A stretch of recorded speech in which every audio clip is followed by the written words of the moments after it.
Downey syndrome. And how do you identify Downey syndrome?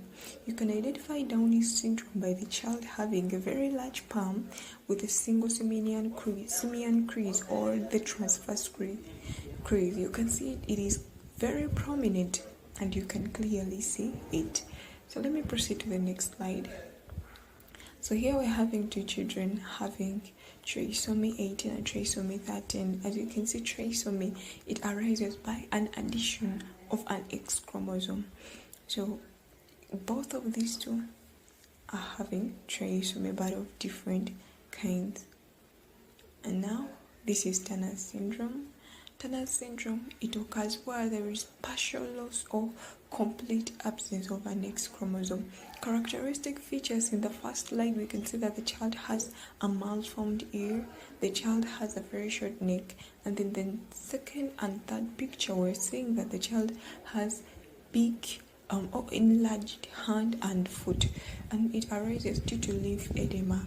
Then on the fourth, that is when we are seeing that the child has a webbed neck. The webbed neck, together with the nipples being pushed to the periphery, being widely spaced and leaving a very big space in between them, it occurs due to lymphedema still. Let me proceed. And this is Angelman's syndrome. Angelman's syndrome, just like Prader's syndrome, they share some similarity. The similarity comes in, they are both microdeletions on the X chromosome, but the difference is that Angelman's syndrome is on the maternal side and Prader's syndrome is on the paternal side. As you can see, this is microdeletion on chromosome 15 on the paternal side, and this is microdeletion on chromosome 15 on maternal chromosome, that is maternal side. Now we're going to see conjoined twins. Conjoined twins, this birth defect is very common in frogs, where you can find that you see a two-headed tadpole. So here we're seeing conjoined twins. But this kind of conjoined twins, when you go deeper, we'll call it dicephalous, being that the embryo is two-headed. It occurs due to overexpression of a given gene. That gene is called Kusekostroke-D. It is being overexpressed within the humans. So you find that you're going to give birth to a dicephalous or a conjoined twin or two-headed. And now this is what we call chordodysgenesis or serenomelia. Chordodysgenesis, it arises, you're seeing that the fetus or the child has the two limbs being fused. He actually looks like a mermaid. So what happens is that we have the mesoderm in the lumbosacral region getting lost.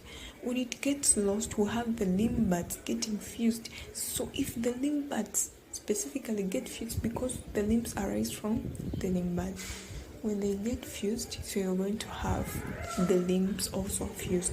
That is when you're going to have a mermaid appearance. Now this is another birth defect known as sacrococcygeal teratoma. Sacrococcygeal teratoma arises when the remnants of the primitive streak develop and form what you call the tumor cells. Those tumor cells are the ones that are going to form tissues. The tissues are going they are malignant, in that they're going to cause some swelling, some kind of a tumor below. Now you're seeing, as per this child, the tumor is developing in between the two legs. So this is sacrococcygeal teratoma.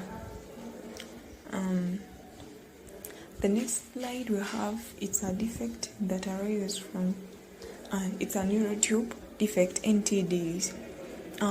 As you're having during the process of neurulation, while you're having the neural folds approaching each other and fused across the midline, there is formation of what we call a neural pore, the cranial and the caudal posterior and anterior neural pore.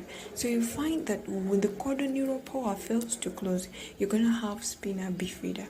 Spina bifida is within the second and third image. Now for the first image, it's known as anencephaly, where the cranial neural pore fails to close. So those are the two. And we're saying that spina bifida expresses itself. It has more chances. Most of the cases, it's spina bifida. Let me continue. Then we have capillary hemangiomas. But let me first proceed on to, it's not the, we're going to go through capillary hemangiomas first. Hold on a bit. We'll proceed to the birth defects of the ventral body wall, the body wall failing to close. So what happens when the ventral body wall fails to close? For the first image, we're having an abnormality known as ectopia cordis. Ectopia cordis arises when the ventral body wall, the lateral folds fail to approach each other along the midline to fuse. So what happens? You're going to see that the heart lies outside, and you're going to see a big cleft in between the thorax. And for picture number 2, that is when you're having, that is gastroschisis.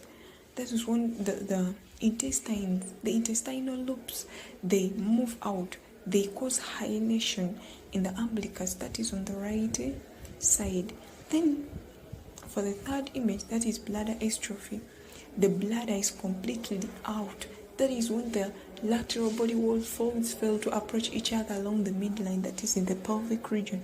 When they fail to approach each other, that is when the bladder is going to get out. So we also have glaucodystrophy, glaucoextrophy. Glaucoextrophy arises when still the body wall fails to close, but it is within the pelvic region. So you're going to have some part, you're going to have the some part of the rectum together with the bladder and the anal canal being completely exposed. And now, this is what we call omphalocele. Omphalocele, we're having the lobes of the bowel hyalinating into the umbilical cord. Now these are fetal hydrops, just accumulation of tissue, of fluid within the fetal tissues. And now this is these are other abnormalities of another category caused by amniotic bands. Amniotic bands, we're seeing in image number 1 there is limb constriction. Image number 2 there is toe amputation, toe constriction.